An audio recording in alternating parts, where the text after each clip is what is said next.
Hi, my name is Abby, and today I am interviewing Blayne Weaver on behalf of Project Right. Blayne, if you'd like to say hi. Hi. So, obviously, you have been chosen as our keynote speaker for the 2024 Young Screenwriters Conference. How do you feel about that? It's awesome. I've had the pleasure of teaching a couple of workshops. I think I've done it twice now, maybe three times. But I've always really enjoyed the keynote speakers presentation. The one last year was just really cool, and so I'm honored to be a part of it, and I'm really looking forward to it. Well, we are looking forward to hearing what you have to tell us. When do you feel that you indeed found a love for screenwriting and directing? That's a good question. I started as an actor. So like when I was a little boy, when I was 5 years old, I started doing theater, and I did 3 shows a year until I was about 15. And then when I was about 15, I started booking bigger jobs, bigger movies and commercials and stuff like that. Um, I When I was 7, the story goes that I put on tape, I recorded myself making a movie called The Star Team, which was just a blatant ripoff of Star Wars. And then my mom typed up what I had recorded and all the, like me doing all the voices and everything. So that was my first screenplay. But when I did a movie, a Western for TNT back in the day that Tommy Lee Jones directed, and he wrote it, the adaptation of a Western book, and he directed it. And that was very inspiring to me. And also, Matt Damon played my older brother. So I was very inspired by him because he was writing a movie called Good Will Hunting at the time for him to star in it. So at first, professionally, my first screenplay was meant for me to act in. Which I think actors are good at writing oftentimes because we know the parts that we want. We know that we want a good arc, and we know that we want our dialogue to be biting and sharp. So if you just write all the characters pretending that they're parts that you'll get to play, you usually make them pretty juicy. So that's how I started, and that movie got made, and it was a difficult shoot. Because I didn't get along with the director very often, which often is the not often. It happens sometimes though when you write, when you get to the filmmaking part of it, it's theirs, right? It's the directors, and they get to do whatever they want to. And I was just kind of jealous of that, I guess, because I wanted it to be the way I wanted. So that's when I started directing. So now I get to write for other people, which is very fulfilling. And I know at that point when I get to the filming process that it's like, I'm done. I hope you do a good job with it. But then I can also take projects all the way through to the end, which is very satisfying as well. As a director and a screenwriter and an actor, what movie would you say is like a cinematic masterpiece that everyone should watch? It's kind of a cop out because it's one of the movies that everybody says this to, but I truly believe it. I think Casablanca is a perfect script. I wouldn't change a thing about the performances. Humphrey Bogart is peak Humphrey Bogart in it. And also, the older I get, the more I appreciate the historical importance and the themes of fighting tyranny wherever you find it. I just love all of it. I think it's perfect. It's my favorite. And Back to the Future, but Casablanca is the good one. All right. Now, talking about favorites, what was your favorite project that you've worked on your in your whole career? If you had to pick one. It's so hard to say. That's also the really great thing about getting to direct is that you take them all with you. You know what I mean? Like as an actor, you show up, you're on set for like 4 or 5 days. You don't see everything. You only do your part and then you leave. And it's like, oh, I did that movie. I can't wait to see it come out. When you write something, you have to hand it over and then you're like, well, good luck with it. And rarely do you get to be on set. So I would have to say it would be a picture that I directed, but it's very difficult to say because they're all so special to me. It's like they're like my children, and it's like uh even the ones like my first movie is a movie called Outside Sales, which I would do so much different now. I would change so much. I've learned so much about how to make a movie, but I still got a soft spot for it because it was my first one, right? But I would probably say I did a movie called Cut to the Chase a few years ago where I got to act and direct a script that I wrote, and it was a film noir action thriller. And it was just so much fun. Like apart from the written word, again, you write the scenes that you want to do, but you can also write the action that you want to do. So I wrote all of these fun chases and fights, and every day was just the most fun to me. Just a boy playing in his backyard. Like we're gonna have a car chase now, and then we would film a car chase. That was the most just abject fun, I think. That sounds like a lot of fun. It was awesome. So Please check it out. Cut to the Chase. It's on Amazon Prime. I will definitely go check it out after this. So you, like you said, you filmed thriller movies. You also filmed a few horror movies, and then you also have filmed quite a lot of like comedy romance. Mhm. So those are very different genres. Right. So what would you say the biggest difference between filming the different genres was? There's a joke that I usually say about budgets, and about like trying to work within a budget. And it's basically that a romantic comedy, you don't have to shut down the street to film a couple kissing. You know what I mean? But action and thrillers and horror, it all has so much special effects and whatnot that have to go into it. But that's what's so great about the romantic comedy genre to me is that it really is mostly just two people talking. And it's either they're talking about something interesting or they're not talking about anything interesting. So, like, being able to make a movie on a budget about two people meeting and falling in love is super fun to do. And again, there's not a lot of heavy lifting as far as budget or special effects or anything like that.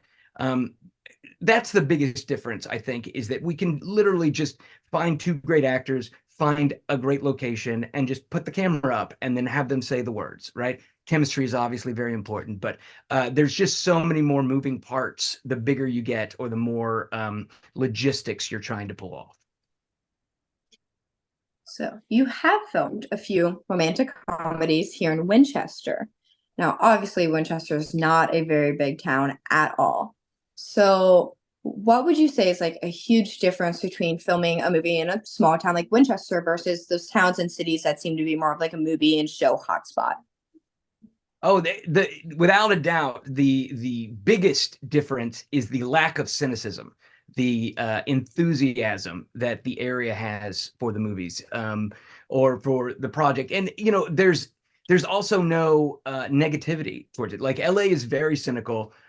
New York is very cynical of trying to make a movie there, where you're basically uprooting people's lives and they're not impressed. They've seen it all. They've all had, what the star wagons parked on their street, and they're like, and they all have people who will like start their lawnmowers at exactly the moment you're filming so that you'll pay them money to shut it off. They're just very savvy.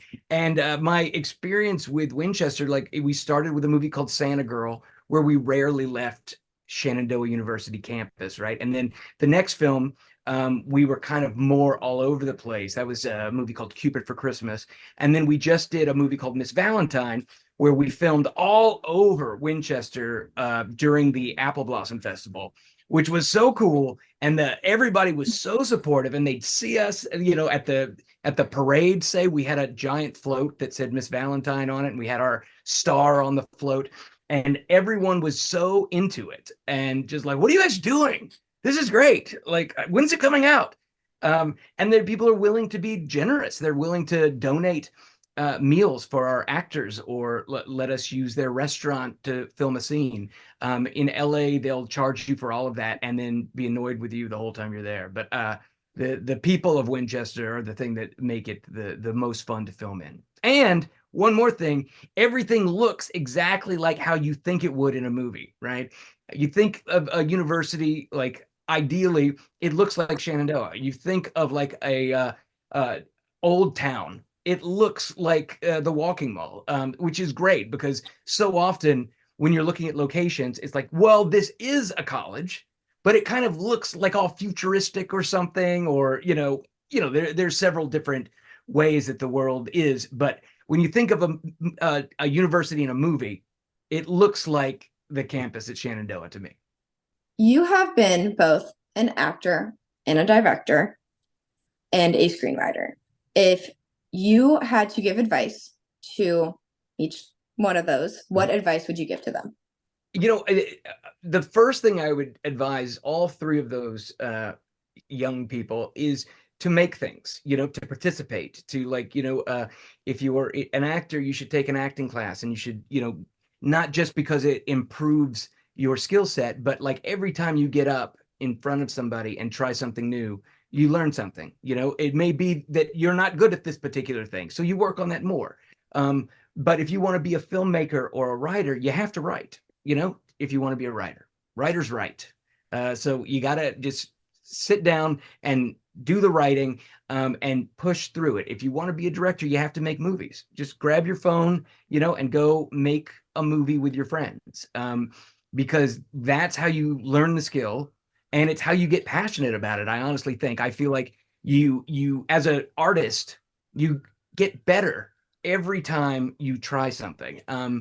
And like people have different phases, right? Whereas like sometimes I might love a director's earlier films, and he kept making movies, or she kept making movies, and they became more personal to them, but they're not for me. But that's the thing about movies, is that everybody gets an opinion, right? Like the more you work, the better you get. And the more you work, the more people you interact with who can make you better. Just surrounding yourself by artistic people is so important, because just watching other actors, I not only learn, but I'm challenged, and I read other writers and I'm like, they're so good. Okay. Well, I'm going to work on this scene again because it's not as good as that writer is. Does that make sense? Like those are the two things. Yeah, Just get your hands dirty. that makes total sense. As a director, is there any actor or actress like you would die to work with? I don't know exactly why, but this actor always jumps right into my head. So I'm just going to go with it. But I love Robert Downey Jr. I think he's got this thing that, when you direct, right, there's this X factor, right, of like, why is this actor so watchable, right? And this actor, I believe them. They're telling truth, right, with my words, but there's a lack of fun. There's a lack of watching them and being like, what are they going to do next? I can't take my eyes off of this person. That's how I always feel about Robert Downey Jr., is that he brings the thing alive. And also as a screenwriter and a director, the great thing is whatever words end up in the movie, I get to take credit for. Even if that actor improv'd it and said it on the fly, I still get credit for it as the screenwriter. So like a Robert Downey Jr. like improv scene would elevate pretty much any movie, I think. But then I'd be able to say, oh yeah, that's from a Blayne Weaver script. What is the biggest insight that you could give us, inspiring actors, writers, directors, into what the filming industry truly looks like? I think it's good to be what uh brutally truthful about how difficult the industry is. It's difficult both in the fact that you're in a numbers game with thousands of people who want this career, but it's kind of worth it, right? Like I really enjoy it. There's nothing better than getting to work on a movie set, in my personal opinion. It's what I like to do, and I'm proud to do it. But yeah, you have to look at it soberly and be like, this is hard. It's going to be hard. It's important not to get discouraged, and it's important not to beat yourself up because of how difficult this path is. I always tell young people that, like, if you want to be a star and rich, this is probably the wrong path for you, because there's easier ways to get rich. And now with reality TV, there's easier ways to get famous. But if you want to be an artist, if you want to create, it's incredibly fulfilling doing that. If you're waiting to be compared or to be in the upper stratosphere of the George Clooney's or the Brad Pitts, that's a very, very small group, and most of them I don't think are very happy. That being said, a life of art is worthy if you can take the downside of it. And that sometimes that's money, you know, and sometimes that's stability, especially when you're a young person. There's no person that I know who's successful in this business who has not had a period of time where they weren't working and they were miserable and they were, you know, down on themselves, and it's like, this is not going to work out. But you get through that, and then there's a light at the end of the tunnel, or there's not. You know, lot of people who move to Los Angeles or New York, they move away because it just doesn't happen. I think the seeking it is uh, is worthy, is a good thing, and people should do it if that's their dream. There's honor in it. I think there's honor in being brave and courageously going off to something alone. That's all. I just feel like the knowledge that it's hard, you know, and it's the kind of thing that sometimes I know that I was told this a lot. I had some very early success, so that I was a teenager and I was on TV and stuff, and I'm like, this thing is cake, man. I'm going to be doing this forever. And then you have a valley in your career that could go on for a very long time. And I remember being in this place where I was in incredible debt because I'd made my first film. I was not living in a very nice area of Los Angeles. I was working like crazy at a restaurant, and I was writing in the mornings. It was the only time I could write. And I remember at that point being like, this is what they were talking about. This is what they were saying, that it's hard. And now I've hit that place. And I was in that place for over a year. But when I got out of it, I sold every script that I wrote in that place. Do you know what I mean? Sometimes the best work can come out of that. But that's all. Just you got to be kind to yourself, and you got to know that you're facing an uphill battle. That's what I would impart. That's some very good advice. Now, on advice as well. What advice would you give someone who's interested in being in the film industry? Like, as they're coming into it, if you could tell them one thing to be like looking out for or something like that, what would you say? Yeah, it's create as much as you can. You know, create as much as you can. It's like if you want to do comedy, you know, go to take classes at the Groundlings. You know, if you want to be a cinematographer, um, somebody is looking for someone to work on their movie, right? We're always doing short films or whatnot and don't have any money, and it's like, if they're looking for somebody just to be there and learn, do that. The people, when I moved to Los Angeles at 18, the friends that I made in my first acting class, you know, are still the people that I call about career advice. They're still the people that I send a script and say, can you take a look at this and tell me what you think? Those people who do what you do are a very, very useful tool, right? I mean, I have a buddy that I met on the first film festival that I did. We were at a strange little film festival in Oklahoma City, and I met this guy who was about my age, and we just hit it off friend wise. That was 15 years ago, and he's put me in 3 of his films since then. We've collaborated on a script, and he was just at my wedding. Why? Because we were at a thing. We were there celebrating art, trying to meet people that do what we do. Right. Well, I'm all out of questions. So is there anything else you would like to say or add to this interview? Um, I don't think so. I mean, I'm really looking forward to the keynote and talking about writing, you know, focusing on the screenwriting, because it has been my major I get to direct maybe 1 movie a year. I get to, you know, act sporadically when someone hires me for something, you know, usually 3 or 4 times a year. I'll do a TV show or a film or something, but I'm constantly writing. I'm constantly either ghost writing for people, or writing movies that I want to make, or writing movies that I've been hired to write.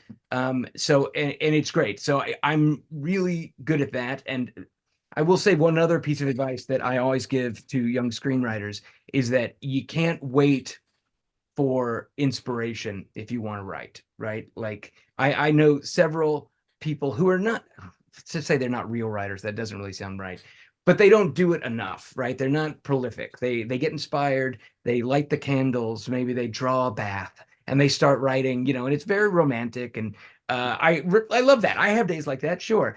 but you have to be willing to write on the days that you don't feel like writing too. You have to sit there with the coffee and grind out a page, even though you don't feel it's good.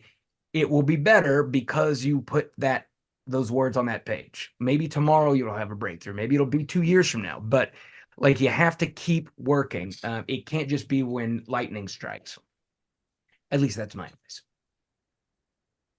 All right, I completely get it. Persistence is key. That's right. All right. Well, thank you so much for having this interview with me. I am so excited to see what lesson you come up with for our keynote speaker. And just thank you so much. It was wonderful talking to you. Thank you. The pleasure was mine. You were a lovely interview. And yeah, I'm really looking forward to seeing you and all the attendees at the big conference. Thank you.